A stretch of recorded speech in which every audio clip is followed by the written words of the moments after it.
So we're looking at training with others. What does that look like for us in exercise? What does that look like for us in Christianity, in our faith? Well, let me paint you a really quick picture as we look at this topic today. So Stephen, my oldest son, is really fit, really good at running. I enjoy mountain biking, and we quite often would go from our home at the same time. He would run, I would cycle, and obviously we're going to not be with each other around the whole time that we're going out. But we tend to do the same kind of route. And anyway, one of the times we actually met each other at the bottom of a hill. And Stephen is running away. I'm cycling away. And I've got ahead of him because I'm running on the roads to start with, so I'm much faster. He catches up to me and we start climbing this hill. Now, it's not that great a hill, but it's a bit of a challenge. It's off-road, it's grassy, it's bumpy, there's holes, there's divots, there's horse droppings everywhere. So, we're kind of concentrating, and he comes alongside me. Now, normally he would go past me and he would keep going, and he's faster than me up the hill, because I'm not just trying to go up the hill, I'm trying to avoid as many things that I don't want to ride through on the path as well. And yet, as we're going up this hill, as he starts to come past me, there's this sense of, I'm not having that today. So I start cycling a bit faster, and I get up to him and start to get past him, and I can see Stephen's pace quickening too. And all of a sudden, his pace is much faster than normal. My pace is much faster than normal, and we're pushing each other up the hill, really. And that's really what we're looking at today. When we think about training with others, it's what is the impact that somebody else can have on us that spurs us on, that encourages us to go further, faster, deeper. If you've ever watched the Olympics and you're watching, especially, for example, the long jump or the high jump, the athlete will stand there and they will turn to the crowd and they'll get the crowd getting the applause going and clapping and cheering and driving them on. And then when they're finally ready, they start running down there, and either for the long jump or the high jump, and then they do what they want to do. And they always say that the crowd is so important because it spurs them on. And that's what we're looking at today, and how that applies to us as Christians, what we need to think of, what we need to not think of. So let me turn to a few scriptures we've got today. Some of them will be more obvious than others. This first one, Proverbs chapter 27, verse 17 says this: iron sharpens iron, and one man sharpens another. When Stephen and I were level with each other on that hill, on that climb, that was like the iron sharpening iron, because we were both pushing against each other and pushing each other on to do something better. If you've ever tried to sharpen your knives in your kitchen block in your kitchen, or what are you going to use to sharpen the knives? Well, you're not going to use wood, because if you try and sharpen wood against iron, all you end up doing is making a bit of a mess of piece of wood, and you dull the blade on your iron, on your steel, on your knife. So we need something that is as hard as that iron to make the sharpening actually happen. Let's move to Ecclesiastes chapter 4, verses 9 through 12, which says this: two are better than one, because they have a good reward for their toil. For if they fall, one will lift up his fellow, but woe to him who is alone when he falls and has not another to lift him up. Again, if two lie together, they keep warm, but how can one keep warm alone? And though a man might prevail against one who is alone, two will withstand him, and a threefold cord is not quickly broken. In the UK, as I am speaking these words, we've got a fuel crisis. The government's trying to make it sound like it's all great. It really isn't. 10% of fuel stations had no fuel, had fuel at the weekend. A few days later, when it was all good, 16% of petrol stations have got some fuel, which is another way of saying 74% of fuel stations in the UK have got no fuel or not enough fuel.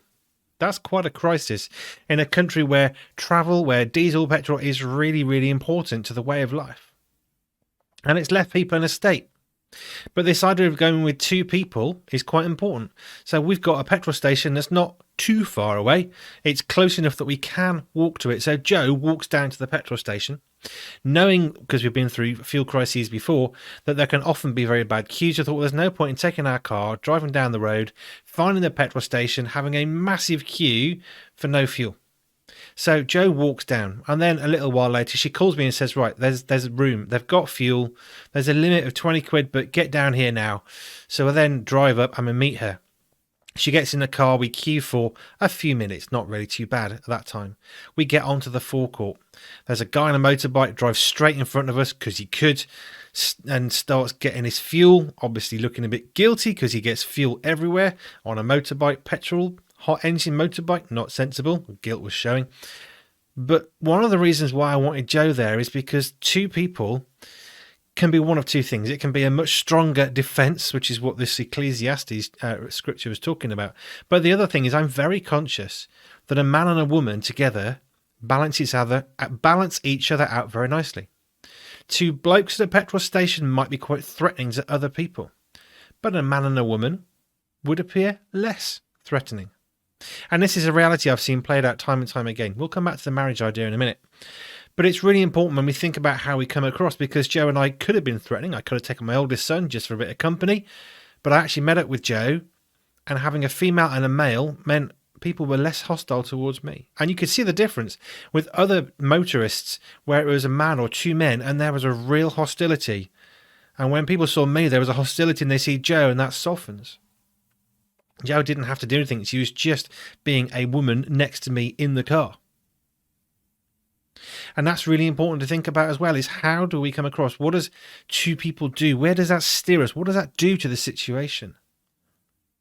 Does it make things better or make things worse? Well, it can make them better and it can make them worse, but we have to be considerate of how we use those. If you think about the Olympics and you think about some of the longer distance races, you'll see the pacesetters, and they'll start the race and then they'll finish. And you think, well, they're a bit pathetic. They didn't even bother finishing the race. Well, they were never there to finish their race. Their sole purpose in life was to run and get the pace up. Because the other runners are thinking, I've got 10 miles to run, so I'll pace myself. So they go a bit slower. But then there's somebody else who thinks, well, I know how fast you need to run to get that done and get the world record and all the rest of it. So you see these people who are running, and their sole job is to get the others going, to motivate, to encourage them, to get them going at a better pace. And eventually they fade out, so that the other runners can carry on. And that's what we're talking about. How can we encourage one another? What can we do to build each other up? And where do we need to be cautious about who is encouraging us? And that cheering analogy obviously moves us to Hebrews 12. I'll read it. I don't need to. I could quote it. I quote it a lot. But Hebrews chapter 12 says this, verse 1. Therefore, since we are surrounded by such a great cloud of witnesses, let us also lay aside every weight and sin which clings so closely, and let us run with endurance the race that is set before us. If we're thinking back to the Olympics again, we've got pacesetters that are pushing on the main crowd of runners. We've got people who are doing the long jump and the high jump, and they're getting the crowd to cheer them on, to egg them on, to get them going, to get it going, to get that adrenaline going, to get them all geared up and ready. And that's part of what we need to be doing as Christians. We need to be encouraging one another. On Dingdash, I keep talking about Dingdash. It's a really, really good social media platform. And I was on there earlier on, and I was saying something, and somebody else, never met, but a dear sister in Christ from the USA said various things, but one of the things she said was, you're really encouraging Andy and Jo in what you're doing.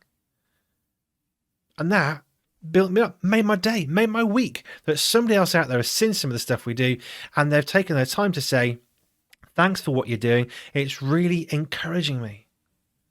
That's iron sharpening iron. That's giving me the want to go further, to push harder, get deeper. 2 Corinthians chapter 6. 14 to 16. And I've lost that. I'll try again. There we go. 2 Corinthians 6, 14 to 16. Do not be unequally yoked with unbelievers. For what partnership has righteousness with lawlessness? Or what fellowship has light with darkness? What accord has Christ with Belial? Another way of saying Satan. Or what portion does a believer share with an unbeliever? What agreement has the temple of God with idols? For we are the temple of the living God. if we're thinking about iron sharpens iron, if we're thinking about how we can help and encourage and training with others, then part of that is, who do we allow to influence how we're training? Are we allowing people who know Jesus Christ to encourage us and to steer the direction we go in? Or are we allowing non-Christians to steer the direction we're going in? Now, that's an obvious answer. As Christians, well, we want the Christians to steer us because they love Jesus too. But it's very easy to be influenced by other people. Getting more likes, getting more followers, getting people to comment might be something of a god. It might be something that you're trying to use to steer, well, I didn't get many likes for that, so I won't say that. That wasn't popular. But if I said this, look at how many likes I've got. We have that. I put a post on about mountain biking. I got loads of posts. We did a nursery rhyme. Head, shoulders, knees and toes. Joe and I made a nursery rhyme for another project that we do, and we had loads and loads of likes. We had some comments, and it was, oh, this is really popular. Why? Well, it's a nice friendly old thing. Will it steer what we do in the future? No.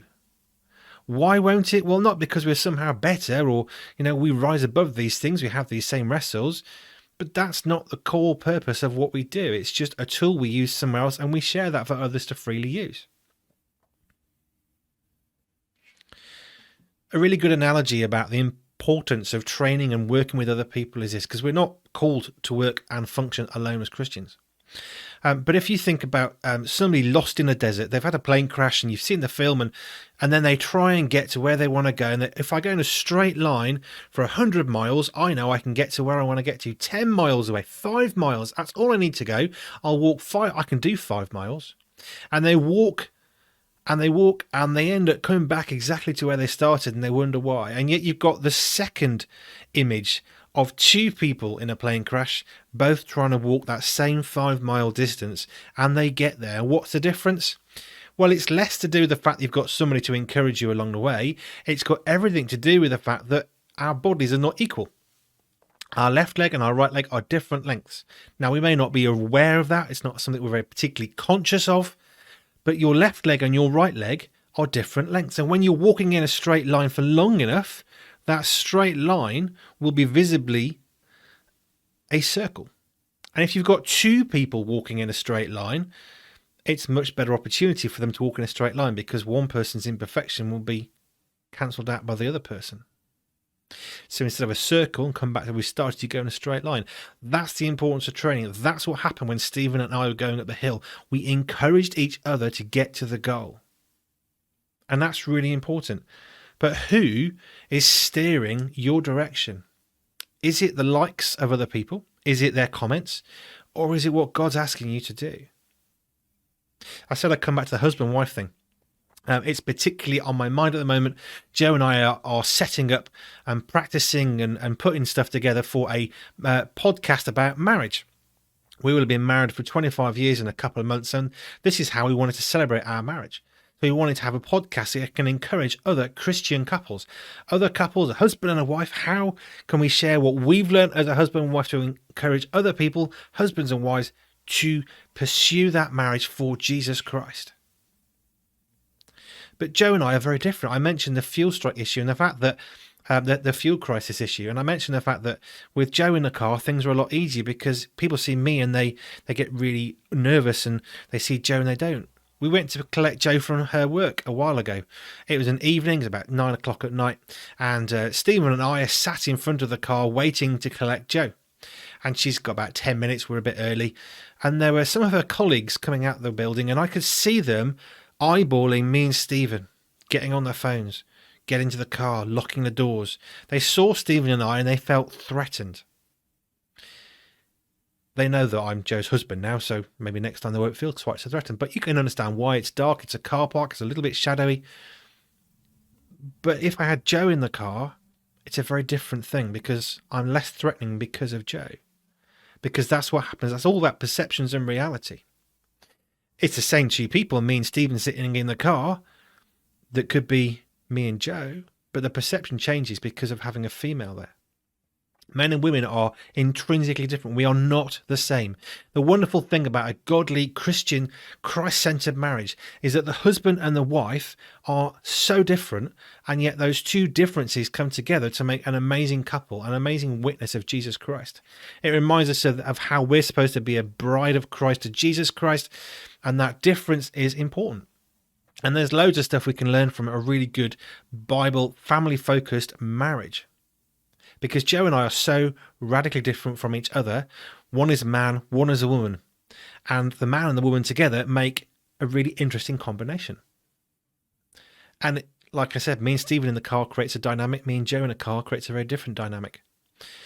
Me and Joe in a marriage creates a very different dynamic to a single person. And that male and female difference is really important because we can sharpen each other. Because where Joe would do one thing one way, I would do it a different way. And where I do one thing, Joe would work a different way. And actually those differences, when used appropriately and dealt with and worked through, and you have to work through stuff in your marriage, those differences, but when you work through them, those weaknesses, as they begin to start to be seen, become strengths. And those two together become much stronger than two individuals. It's a bit like, can you lift a piano? No. Can you lift half the piano?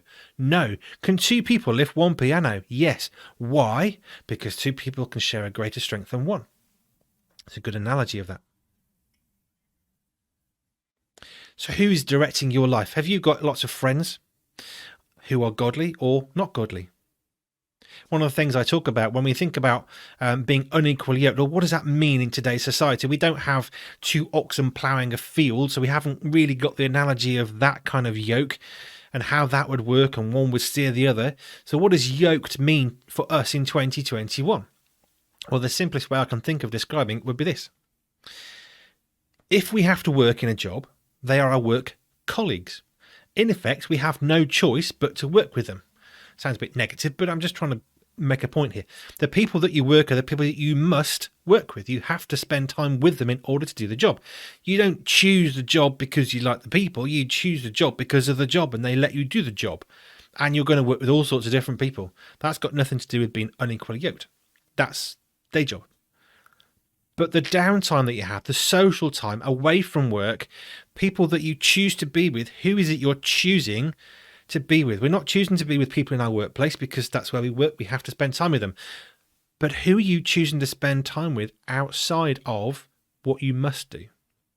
The stuff that you can choose to do, who is it you're choosing to do that with? Are you choosing to do it with people that make you feel good, or people that will challenge you, who can sharpen that iron against that iron to make you a deeper, better, more committed Christian and a disciple of Jesus Christ? When we're thinking about training with others, it's really important to train with other people. We need other people in our life who can help us reach the goal. Like me and Stephen on that hill, we were pushing each other up the hill because we were encouraging and challenging, and a little bit of pride probably kicking in, and we want to get to the top of that hill first. Who is shaping your life? Yes, ultimately as Christians, it's Jesus Christ, but who is helping to define that shaping? Is that people that you're with who are lovers of Jesus Christ like you are? Or is that people in your life who hate Jesus, who are steering what you do? And we've got to be really careful who we're choosing to spend time with. As Christians, we need to spend time with people who are not of Jesus Christ. In our day job, we're going to spend time with people who don't know Jesus Christ. That's fine. That's good. That's healthy. We should. We're not supposed to live insular lives where we just have these little Christian bubbles and we never go out to anybody and no one knows we're a Christian because we hide away. And we're supposed to be in and amongst people so they can see the beautiful light of Jesus in us, reflecting out, warming their lives so they want what we have, that peace, that joy, that hope. So who's shaping your lives? Is it people who love Jesus? Or is it people that don't love Jesus? Let's be really careful when we're thinking about how we train with other people, that we need others in our life to help train us and equip us. But let's make sure that whatever we're doing, the people that are shaping who we are becoming in Jesus Christ are shaping us because they love Jesus too.